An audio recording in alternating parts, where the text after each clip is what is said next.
আসসালামু আলাইকুম। সংবাদে আপনাদের সবাইকে স্বাগত জানাচ্ছি। আমি ফিরোজ তোহা। শুরুতেই আরবে কেবলস সংবাদ শিরোনাম। বাংলাদেশের সর্বশেষ গুরুত্বপূর্ণ আপডেট সংবাদে আপনাকে স্বাগত। শুরুতেই সংবাদ শিরোনাম, পরে বিস্তারিত।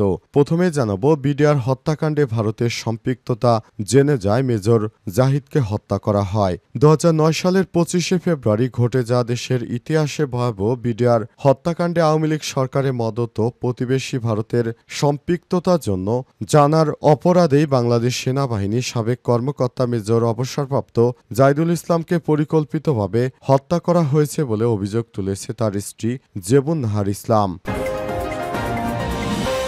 এরপর জানাবো, নৌপথে চাঁদাবাজির সমন্বয়ক পরিচয়দানকারী গ্রেপ্তার 7। সিলেটের গোয়াইনঘাটের নৌপথে চাঁদাবাজির মামলায় সমন্বয়ক পরিচয়দানকারী আজমল হোসেন সহ 7 জনকে গ্রেপ্তার করেছে র্যাব 9। এদিকে নির্বাচনে ৮০,০০০-এর বেশি সেনা সদস্য মোতায়েন থাকবে বলছে স্বরাষ্ট্র উপদেষ্টা। স্বরাষ্ট্র উপদেষ্টা লেফটেন্যান্ট জেনারেল অবসরপ্রাপ্ত মোহাম্মদ জাহাঙ্গীর আলম চৌধুরী জানিয়েছেন, আগামী জাতীয় সংসদ নির্বাচনে সেনাবাহিনী ৮০,০০০-এর বেশি সদস্য মোতায়েন থাকবে।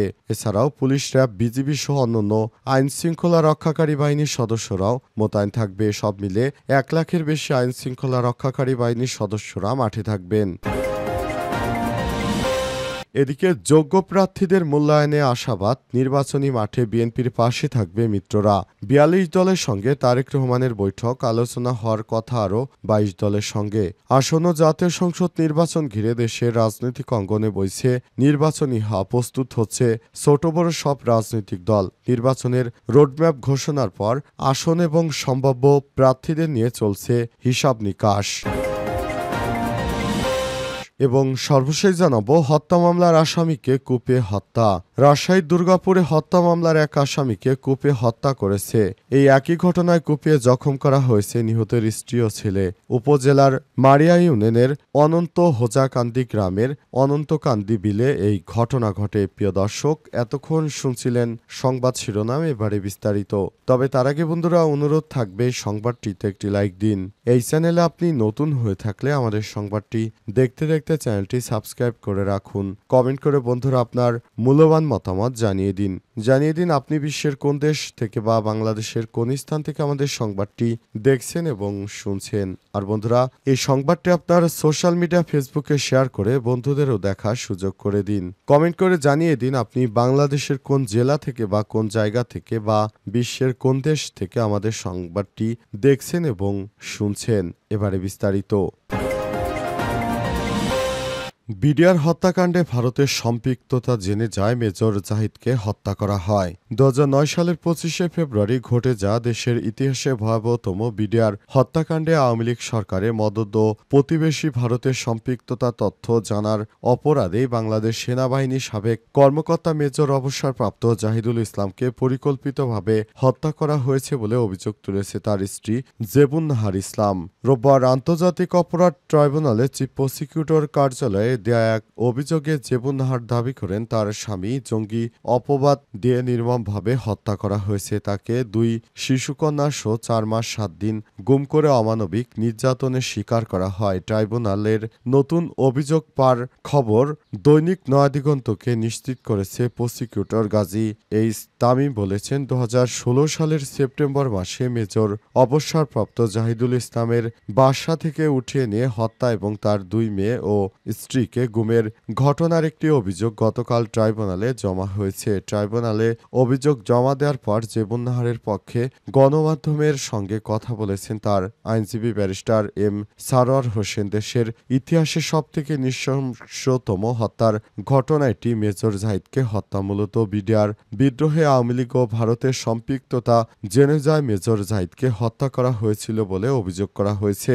যেসব ব্যক্তিদের অভিযোগে অভিযুক্ত করা হয়েছে তারা হলেন সাবেক আইজিপি একেএম শহীদুল হক, ডিএমপির গোয়েন্দা বিভাগের সাবেক প্রধান মোহাম্মদ মনিরুল ইসলাম, সিটিটিসির সাবেক প্রধান মোহাম্মদ আসাদুজ্জামান, মিরপুর বিভাগের তৎকালীন ডিসি মাসুদ আহমেদ, রূপনগর থানার তৎকালীন ওসি শহীদ আলম, রূপনগর থানা পুলিশের তৎকালীন অজ্ঞাত আরও পুলিশের অনেক সদস্যরা। নৌপথে চাঁদাবাজি সমন্বয়ক পরিচয় দানকারী সহ গ্রেপ্তার ৭। সিলেটের গোয়াইনঘাটে নৌপথে চাঁদাবাজির মামলায় সমন্বয়ক পরিচয় দানকারী আজমল হোসেন সহ ৭ জনকে গ্রেপ্তার করেছে র্যাব-৯।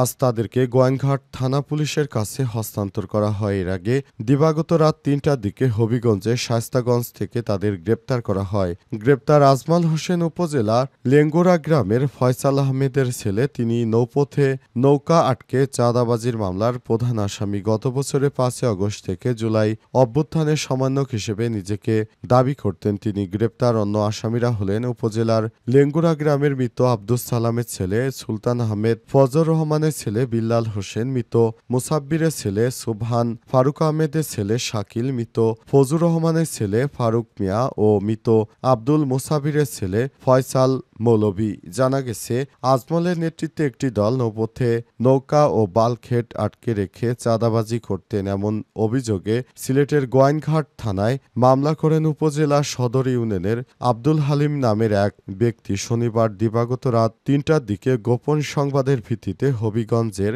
শায়েস্তাগঞ্জ থেকে অভিযান পরিচালনা করে আজমল সহ ৭ জনকে আটক করে র্যাব-৯। গোয়াইনঘাট থানার ভারপ্রাপ্ত কর্মকর্তা ওসি সরকার মোহাম্মদ তোফায়েল আহমেদ বলেছেন, চাঁদাবাজির একটি মামলায় ৭ জনকে গ্রেপ্তার করে রোববার থানায় হস্তান্তর করেছে র্যাব-৯। পরে তাদের আদালতে পাঠানো হয়েছে। নির্বাচনে ৮০,০০০-এর বেশি সেনা সদস্য মোতায়েন থাকবে বললেন স্বরাষ্ট্র উপদেষ্টা। স্বরাষ্ট্র উপদেষ্টা লেফটেন্যান্ট জেনারেল অবসরপ্রাপ্ত জাহাঙ্গীর আলম চৌধুরী বলেছেন, আগামী জাতীয় সংসদ নির্বাচনে সেনাবাহিনীর ৮০,০০০-এর বেশি সদস্য মোতায়েন করা হবে। এছাড়াও পুলিশ, র্যাব ও বিজিবি সহ অন্যান্য বাহিনীর সদস্যদেরও মোতায়েন থাকবে বলেও জানান তিনি। সোমবার ১১ আগস্ট ঢাকা-৩ সংসদীয় আসনের তেঘরিয়া উচ্চ বিদ্যালয়ের ভোটকেন্দ্র পরিদর্শন শেষে সংবাদ সম্মেলনে সব কথা বলেছেন স্বরাষ্ট্র উপদেষ্টা জাহাঙ্গীর আলম চৌধুরী। বলেন, আগে প্রতি কেন্দ্রে ২ জন আনসার সদস্য থাকলেও সামনে নির্বাচনে প্রিজাইডিং কর্মকর্তা নিরাপত্তার জন্য বাড়তি একজন অস্ত্রধারী আনসার সদস্য নিয়োজিত থাকবেন। তিনি আরও জানান, দেশের গণমাধ্যমের সঠিক কাজের জন্য আশপাশের অনেক দেশে মিথ্যা সংবাদ প্রচার বন্ধ হয়ে গেছে। এ সময় তিনি বলেছেন, আমাদের দেশের বিরুদ্ধে পাশের দেশ থেকে অনেক ষড়যন্ত্রমূলক বিভিন্ন কর্মকাণ্ড প্রকাশ করা হতো। তবে বর্তমান ডোনাল্ড ট্রাম্প শুল্ক দেওয়ার ফলে তারাই নিজেদের নিয়ে খুব বিপদে পড়েছে, কারণ এখন আর তারা বাংলাদেশ নিয়ে এই ধরনের মিথ্যা ও ভিত্তিহীন এই তথ্য কখনো প্রকাশ করছে না। তারা বাংলাদেশ নিয়ে সবসময় মিথ্যা ও ভিত্তিহীন সংবাদ প্রকাশ করত, যেটা আমরা বিগত সময় ধরে দেখেছি। বারবার তাদের নিষেধ করা সত্ত্বেও তারা এই ধরনের মিথ্যা সংবাদ প্রকাশ করত। তবে অবশেষে তারা এখন আর এই মিথ্যা সংবাদ প্রকাশ করছে না, যেটা আমাদের জন্য খুবই ভালো একটি বিষয় হয়ে দাঁড়িয়েছে। আমরা এতদিন ধরে তাদেরকে বলতাম, তোমরা মিথ্যা প্রচার করো না, কিন্তু তারা আমাদের কথা শুনতো না। অবশেষে তারা ডোনাল্ড ট্রাম্পের শুল্ক নিয়ে এখন নিজেদের দেশ নিয়েই বিপাকের মধ্যে রয়েছে। এ কারণে এখন তারা আর এই ধরনের কোনো ঘটনাই ঘটাচ্ছে না। যোগ্য প্রার্থীদের মূল্যায়নের আশাবাদ বিএনপির। নির্বাচনী মাঠে বিএনপির পাশে থাকবে মিত্ররা।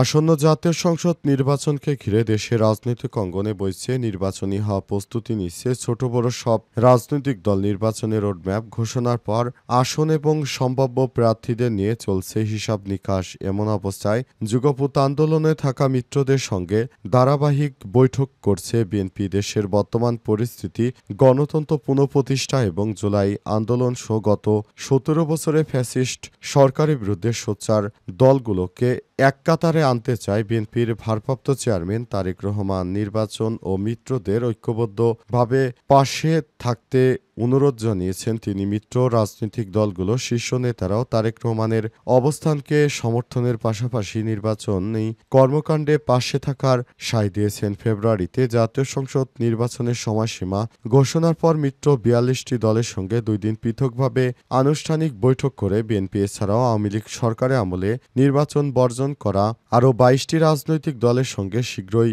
বৈঠক করার কথা রয়েছে আরেকবার তারেক রহমানের। নির্বাচনী জাতীয় ইস্যুতে মুহূর্তে জাতীয় নাগরিক পার্টি এনসিপির সঙ্গে বৈঠক হতে পারে বলে আভাস পাওয়া গেছে। সংশ্লিষ্টদের সঙ্গে কথা বলে এমন তথ্য নিশ্চিত হওয়া গেছে। বিএনপির স্থায়ী কমিটির সদস্য ডক্টর খন্দকার মোশারেফ হোসেন যুগান্তরকে বলেছেন, দলের সিদ্ধান্ত অনুযায়ী আমাদের ভারপ্রাপ্ত চেয়ারম্যান তারেক রহমান মিত্র রাজনৈতিক দলগুলোর সঙ্গে আগামী নির্বাচন সহ নানা ইস্যুতে আলাপ আলোচনা শুরু করেছেন। তাদের কথা শুনছেন। বিগত সময়ের আন্দোলনে মিত্র দলগুলোর ভূমিকা ছিল। বিএনপির সঙ্গে যুগপৎ ধারায় কর্মসূচি পালন করছে। আগামী দিনে তাদের যথাযথ মূল্যায়ন করবেন ভারপ্রাপ্ত চেয়ারম্যান তারেক রহমান। সমমনা মিত্র দল এবং জোটগুলোতে শীর্ষ নেতারাও বিএনপির সঙ্গে থেকে রাজনৈতিক সংকট এবং গণতন্ত্র পুনঃপ্রতিষ্ঠা করতে চান। তাদের সঙ্গে রেখে আরও কিভাবে ঐক্যবদ্ধ থাকা যায় তা নিয়ে ভারপ্রাপ্ত চেয়ারম্যান সিদ্ধান্ত নেবেন।